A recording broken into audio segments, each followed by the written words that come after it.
Good morning, everybody. I talk very quickly, and I'm trying to fit about 6 pages of fiction into 7 minutes. So if I'm reading too quickly, please do let me know. I'd like to thank the judges, as well as the editors of Hawaiʻi Review, everybody at Hawaiʻi Review, doing really, really amazing things with the issues, as well as everybody for coming out today. This is Mana'o from the Prison Notebooks of Ka'au Moana Ino. I turned 17 the same year my mother committed suicide, 2 months before completing her court-ordered rehab. She left me her therapy journals, spiral notebooks filled with her chicken scratch ruminations.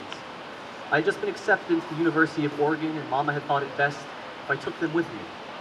I was more content with boxing them up and leaving them for the mo'o and silverfish.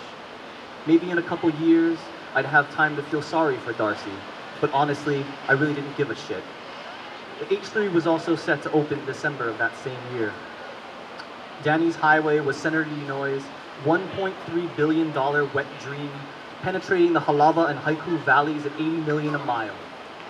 Monolithic support columns imprison ancestors Evie in concrete, while the 38-foot wide freeway separated a woman's heiau, Haleopapa, from the men's luakini, raping the sacred valley. The act was premeditated, conceived as a military transport route between base installations on Mokapu, a sacred land of the Ali'i, and Pu'uloa during the Cold War. 37 years in the making, the time had finally come. Mama avoided the protest.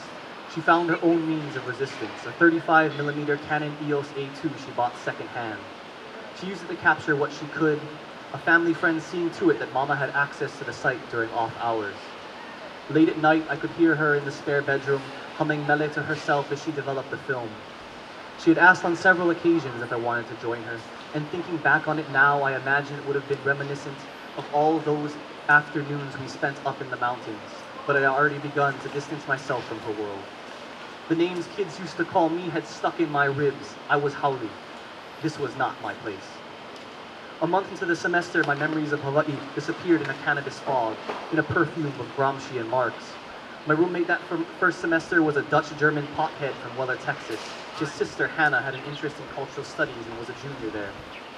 She came over in the mornings before class and rolled joints with pages she tore from Benjamin and Adorno, discussing her distaste for the Frankfurt School. She gave up trying to pronounce my name and instead took to calling me Ini rather than Enos, introducing me to her friends with the sing-song rhythm of a children's counting rhyme. One afternoon, we were both sitting cross-legged, Indian style, she had laughed, on the linoleum floor of my dorm, her blonde hair draped over her face, her lips visible only when she put the joint between them. She was resting her back against the wall, admiring my bare shelves, when she asked bluntly, "Who are you really?"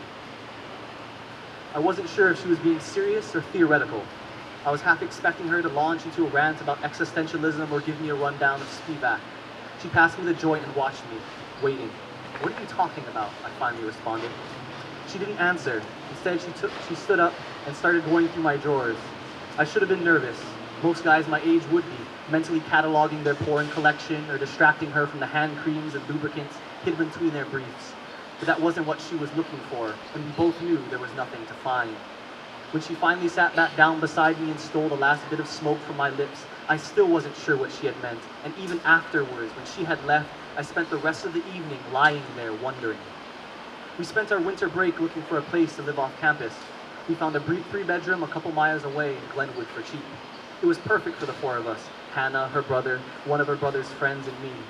That first night, while everyone else had made beds out of countertops and dirty laundry, I started to go through the only box I had bothered to pack. Somewhere near the bottom, I found one of my mother's notebooks.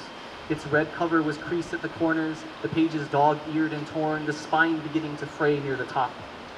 It was the first time I had really taken a moment to look at one of her notebooks, to even open one up.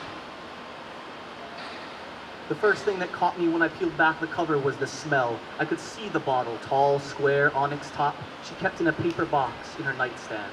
I remember looking for lunch money, opening the pressboard drawer and finding the perfume beside cassette tapes and her wedding ring, the top notes just thin enough to be heavy, laced with softer touches of rose.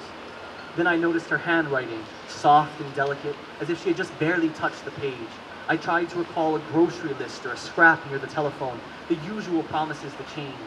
I tried to remember her grading papers at her desk, the slope of her shoulder, the angle of her arm, how she held the pen between her fingers, her hand just hovering above the tabletop. She hated when the ink smeared on her palm or found its way to the cuff of her blouse. I brought her into the kitchen and settled myself on the floor. She wanted to be an artist. Between the acrostic poems and haikus her therapist made her write, there were caricatures of other patients, sketches of the walls, the hallways, the window frame. When she was outside, I knew it. The pages filled with hibiscus, plumeria, sprawling branches that reached far into the margins and beyond. Pencil marks were thicker here, the details intricate and precise. No petal was the same or flower. With every new word or image, I kept wondering the same thing. What had happened to my mother? But it was the last page of her journal that struck me, the unfinished outline of what looked like mountains, what must have been the Ko'olau. I dumped out the box on the floor and sifted through the textbooks and graded papers until I found a set of photographs Mama had sent a few months before.